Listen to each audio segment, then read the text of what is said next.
Killing Act. The Casual Killing Act was written because of the number of people who were killed while being corrected. Okay.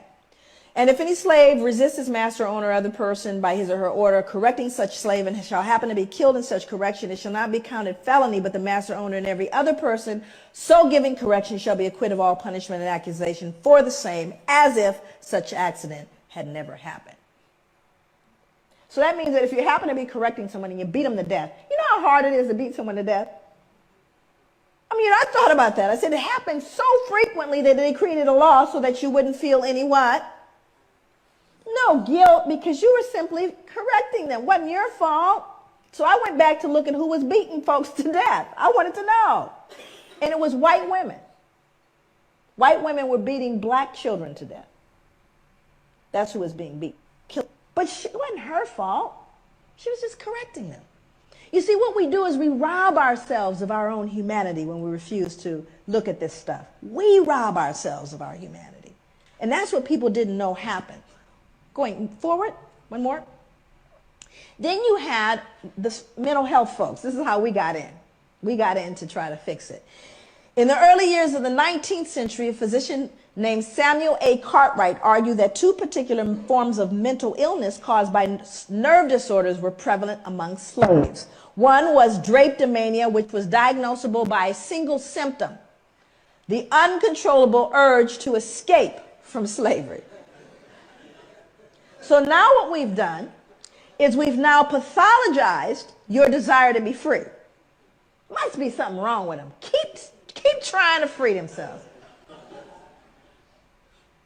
And again, it would be funny if see, all of this is to remove the cognitive dissonance. Now we have, look at all the people joining in. You got Linnaeus, you got anthropology, you got physicians.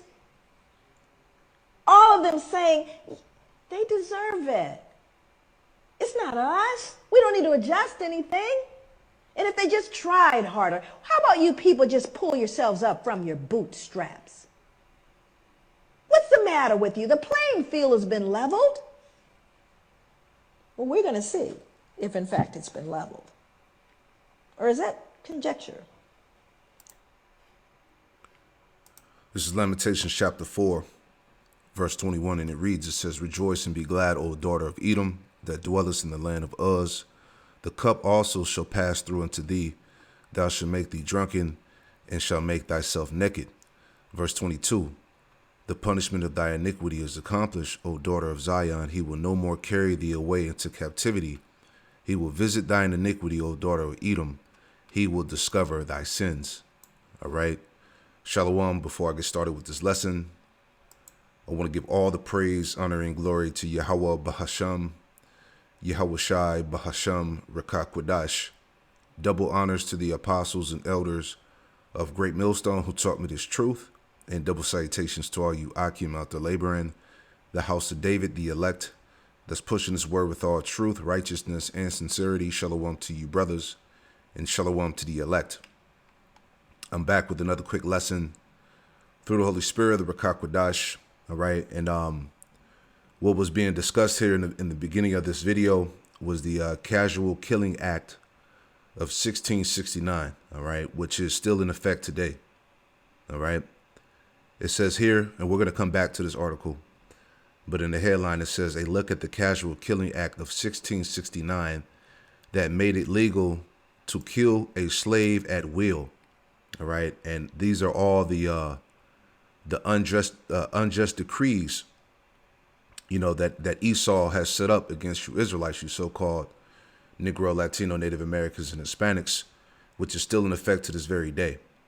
All right, because all this all goes back to the perpetual hatred that Esau has for you tribes. Matter of fact, let's get that too. All right, just to show you that this man is the complete devil that the Bible speaks of. All right.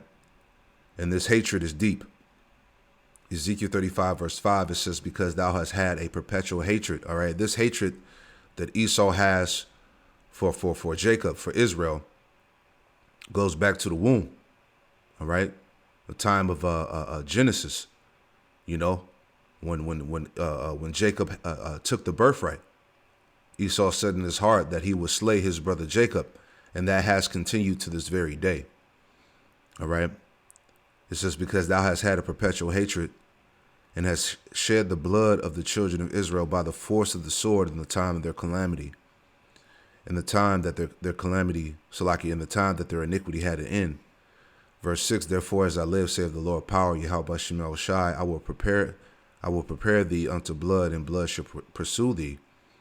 Since thou hast not hated blood, even blood shall pursue thee. Right? And that's what's going to happen to Esau. All right? That's the Lord's vengeance. All right? Blood has to pursue him. Verse 7, it says, then I will make Mount Seir most desolate, and cut off from it him that passeth out and him that returneth. Right? So Mount Seir, which can be tied to Babylon, America, eventually is going to be made completely desolate through destruction. All right? Nuclear destruction, man. All right? But back to the point here. And like I said, we're going to come back to this article as well.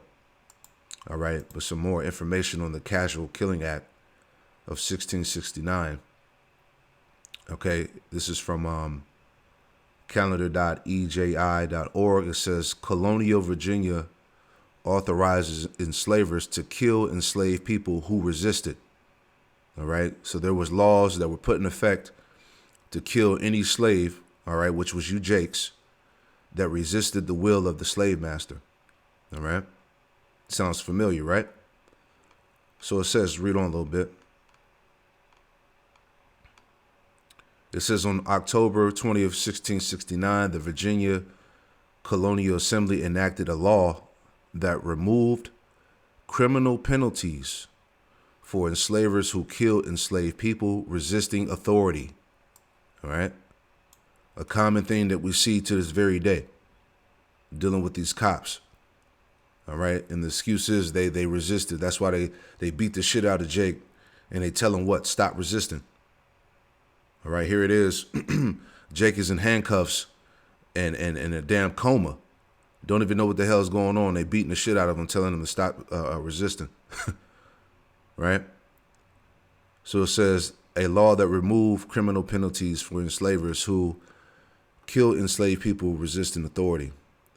The assembly justified the law on the grounds that, quote, the abstinency of many enslaved people cannot be suppressed by other than violent means. Exactly. So the only way to suppress a slave, it has to be by violence. Okay? And we're going to get more into that.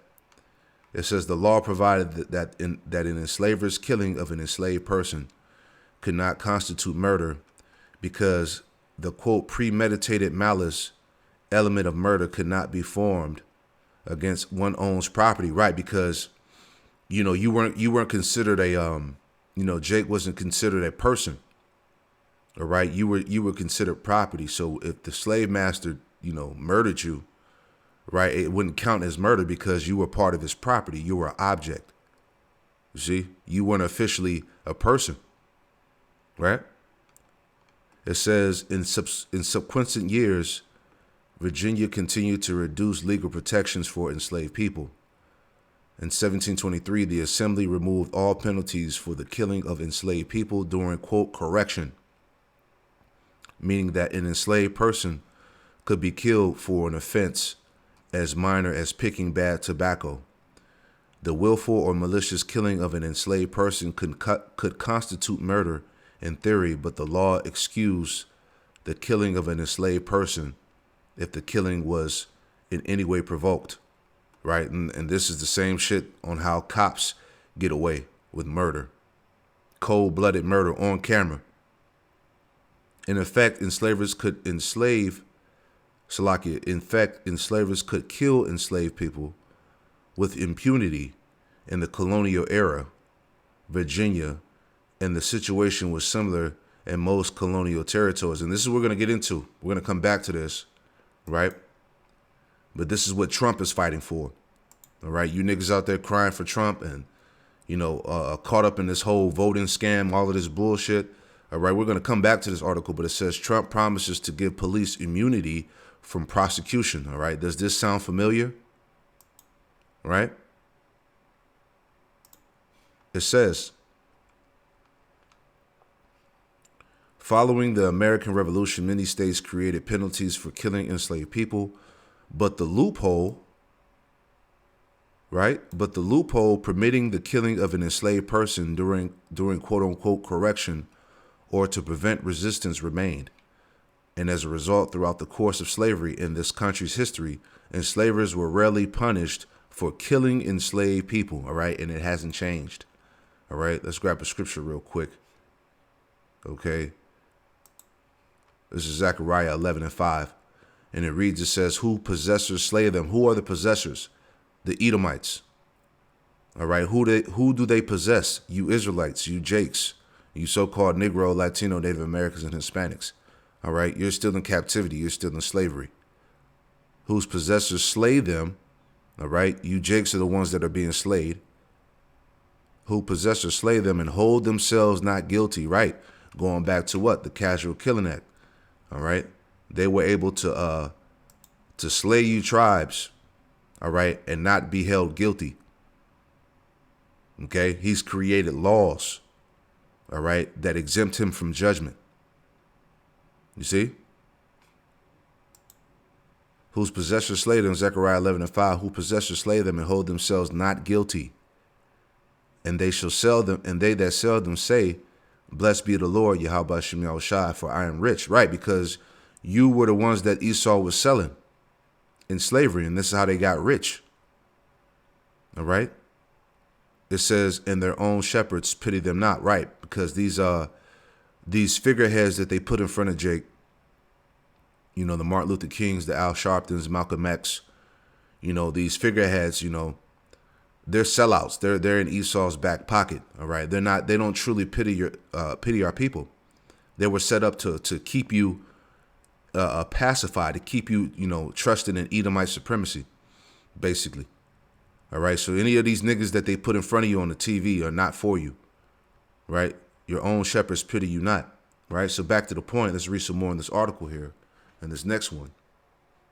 All right. And look at the Casual Killing Act of 1669 that made it legal to kill a slave at will. So let's read some more. All right. So it says, what escapes many people is that the whimsical killing of enslaved blacks in the U.S. during slavery, even after by white folks without punitive consequences based on laws passed by white politicians who happen to be plantation owners as well, right? One such devious law is the Casual Killing Act of 1669, which declared it legal to kill a slave while correcting because malice could not be presumed. The casual killing of slaves, quote unquote, says that if a slave dies while resisting his master, the act will not be presumed to have occurred with prepense malice, right? It says the men of the General Assembly of Virginia completely removed the penalty for those who by chance murdered a slave in the process of punishment, as the black laborer was deemed to be property. You see, right? You weren't considered a person. All right, you didn't count. Remember, your life doesn't matter. Black lives don't matter, right? Other slave laws passed in Virginia showed the disregard for human life and how different chattel slavery in the U.S. was to other forms of slavery practiced in continental Africa.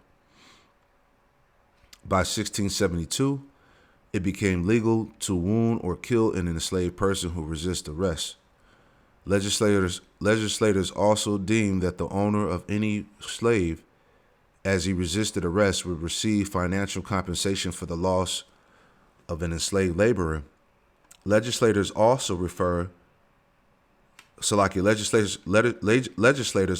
offer a reward to Indians who capture and escape slaves and return them to justice of the peace. All right, let me get a quick scripture.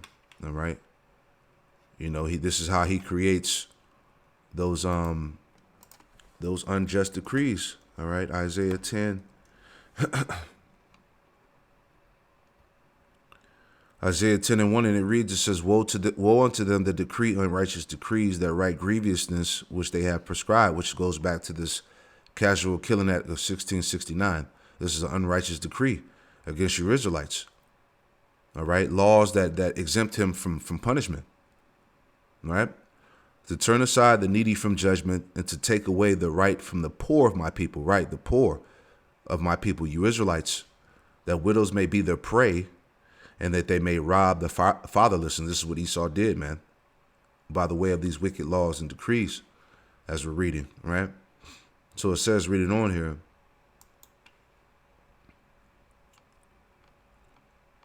it says, earlier in 1639, 1640, the General Assembly of Virginia specifically excludes blacks from the requirement of possessing arms. And crucially, in 1662, blacks faced the possibility of life servitude. The General Assembly of Virginia decided that any child born to an enslaved woman would also be a slave, right? There were slave laws that further restricted the freedom of blacks and legalized different treatment for blacks and whites, all right? And the rest reads on, all right? So you can read the rest on your own, but we'll get back to the point. Is that, you know, the Edomite is the devil, man, that the Bible speaks of. All right, let's grab some more scriptures. This is Psalms 94, verse 1. The Lord, Yahweh Shemel Shai, implored to avenge his people, right?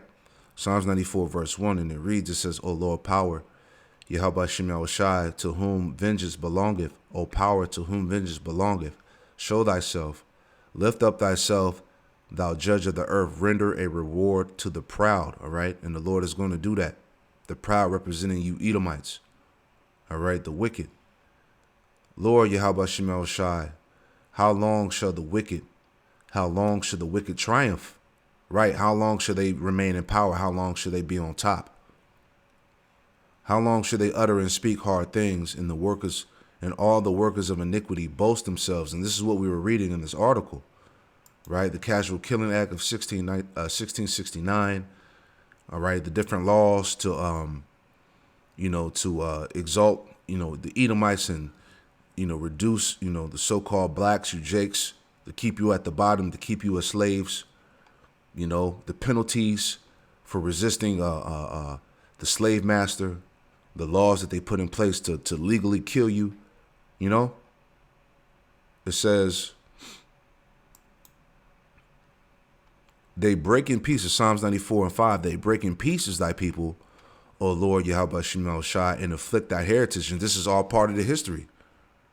All right? They break in pieces thy people, O Lord, and afflict thy heritage. They slay the widow and the stranger and murder the fatherless. This is what we're reading in this Casual Killing Act, man. In the wicked laws that were put in place to murder Jake without any consequences, man. All right, these Edomites are going to pay dearly. It says, yet they say, verse 7, yet they say the Lord, excuse me, yet they say the Lord, Yahweh Shemel Shai, shall not see, neither shall the power of Jacob regard it. Right. This was in the past. Let bygones be bygones. We had nothing to do with it. That wasn't me. You know how these Edomites are. But really it was you, because you are your forefathers coming back.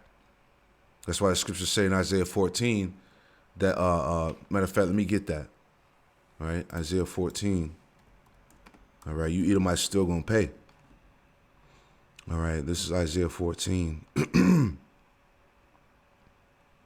All right, Isaiah 14 and 21, and it reads, it says, prepare slaughter for his children, for the iniquity of their fathers, that they do not rise nor possess the land, nor fill the face of the world with cities. Right, so you Edomites, you devils, are going to pay for the iniquities of your forefathers, because you are your forefathers coming back. Right, for I will rise up against them, excuse me, for I will rise up against them, saith the Lord, Yahweh Shemel Shai, and cut off from Babylon the name and remnant and son and the nephew, saith the Lord, Yahweh Shemel Shai, and I will make it And I will also make it a possession for the bitter in pools of water, and I will sweep it with the besom of destruction, saith the Lord, Yahweh Shem Yahushua of hosts, because the Lord is going to completely destroy Babylon. All right, as a result, as vengeance, right? Let's go back and read.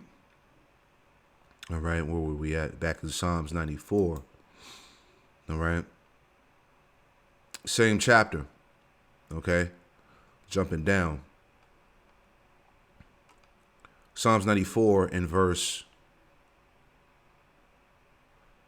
20, it says, shall the throne of iniquity have fellowship with thee, which frameth mischief by a law. That's the Edomite. And this is what they do. They frame mischief by a law. Going back to these wicked laws and decrees, this casual killing act, all right, making it illegal to murder Jake without any type of punishment. All right, Jake was considered a slave, not a human being, an object, property of the slave master. All right, the same thing that we see today. All right, it says they gather themselves together against the soul of the righteous and condemn the innocent blood. See, and this is how Esau does it. But the Lord, Yahweh Shem Yahushua, is my defense, and my power is the rock of my refuge. And he shall bring upon them their own iniquity, and shall cut them off in their own wickedness. Yea, the Lord, Yahweh Shem Yahushua, our power, shall cut them off. Right, because Esau's time is up. And he's going to give account of all of these crimes that he did against the Lord's people. Ecclesiastes 3 and 15. Right? That which has been is now, and that which is to be have already been.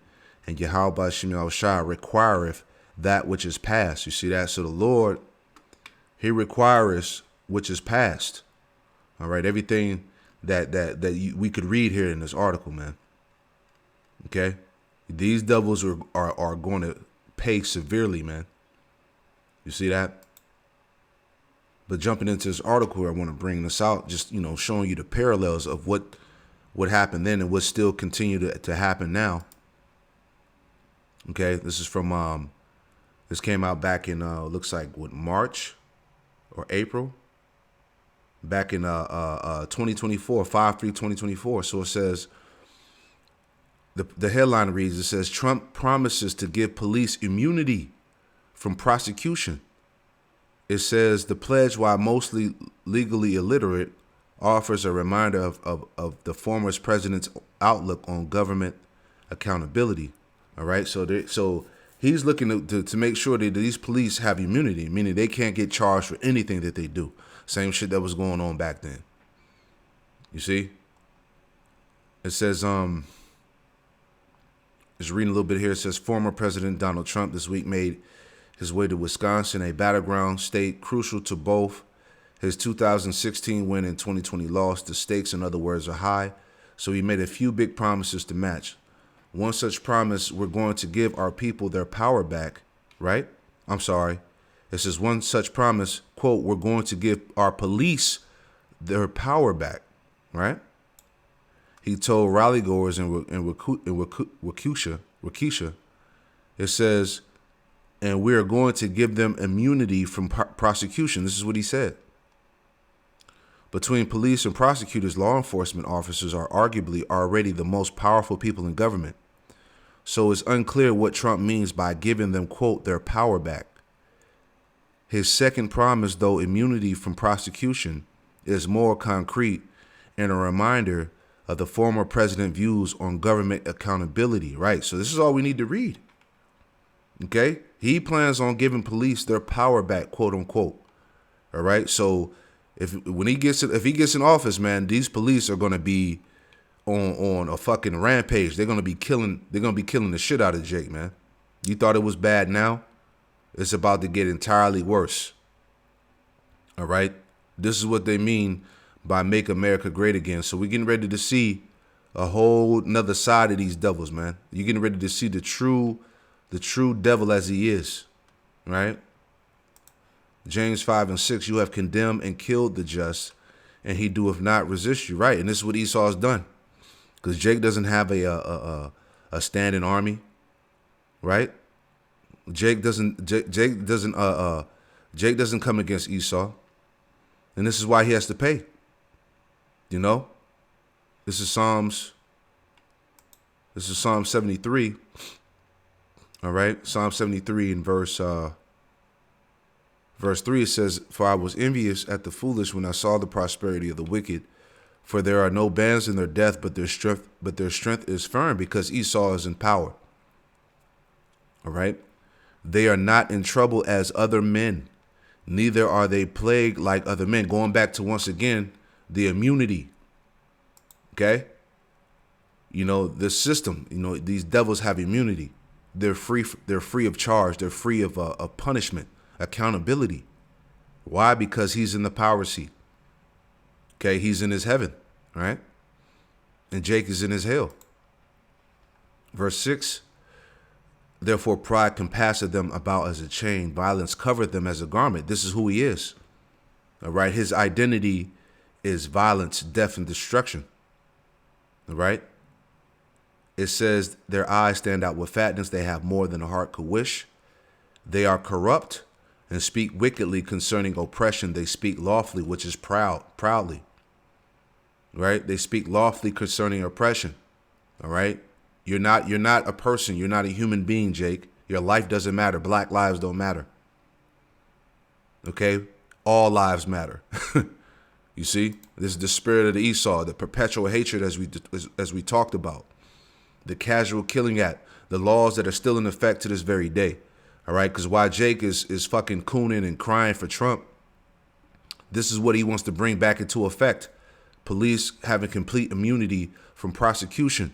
All right. Also, as I brought out, Trump's plan, this is from the week.com. Trump's plan for a second term reportedly includes firing squads, hangings, and group executions. And all this is geared towards Jake. All right. As we read in this article. Right. Let's read that part again.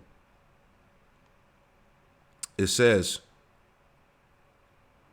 as Donald Trump's re-election bid begins to pick up steam in the new year, details about the former president's plans for his return to the White House have begun to emerge, including a new report for Rolling Stone, which alleges Trump has begun polling his advisors on whether he should bring back firing squads, hangings, and even the guillotine should he win in 2024. Right? It says,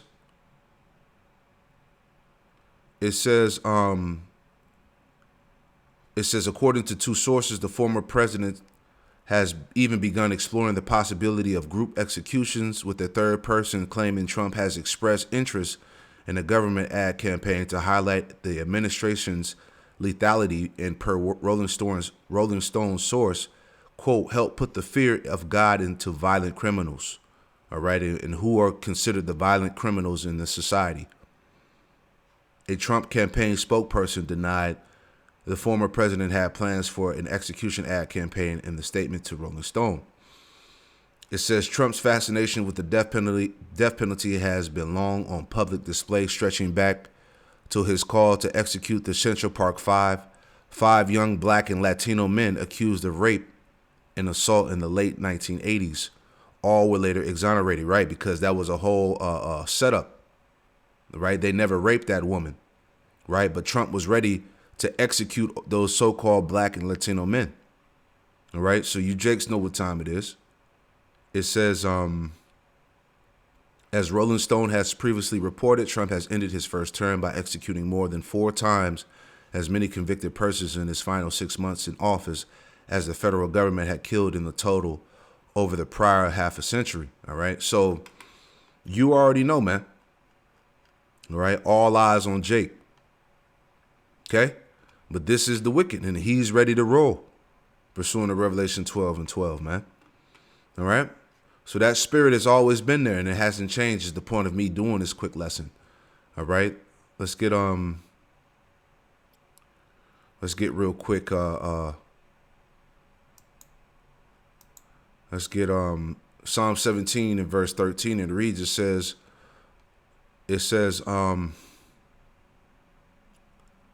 we'll start up a little bit. All right, this is Psalm 17 in verse 9. It says, "From the wicked that oppress me, from my deadly enemies who compass me about, they are enclosed in their own fat. With their mouth they speak proudly.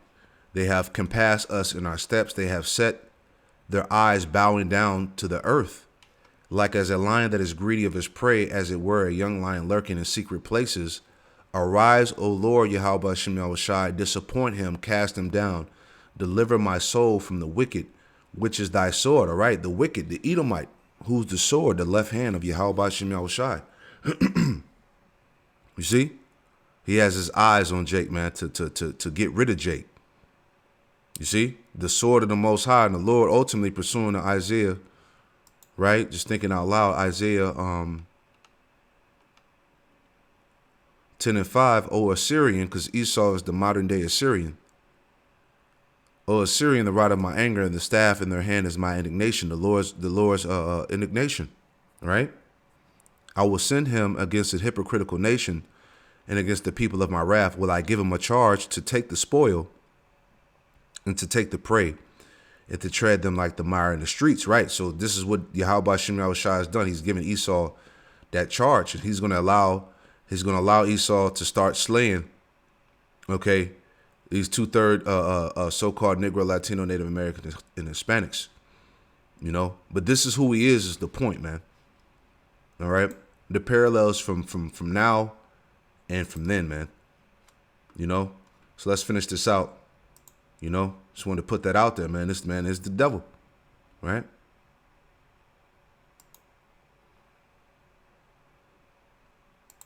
Move forward.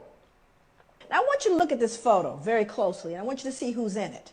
More important than the man hanging, because you got to understand the lynchings that occurred in America happened after slavery, not during.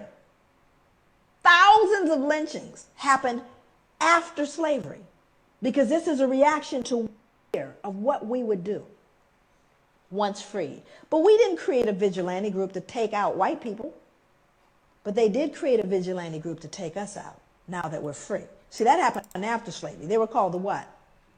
The Ku Klux Klan. They don't wear hoods anymore. They wear suits. Man, you know, so we'll leave it like that, man. You know, you get it. You know, he is the devil that the Bible speaks of, right? So I pray that this quick lesson was informative and also edifying, all right? That that perpetual hatred is still upon him this very day. So I want to give all praise, honor, and glory to Yahweh Bahashem Yahushai Bahashem Rakakwadash and Shalom.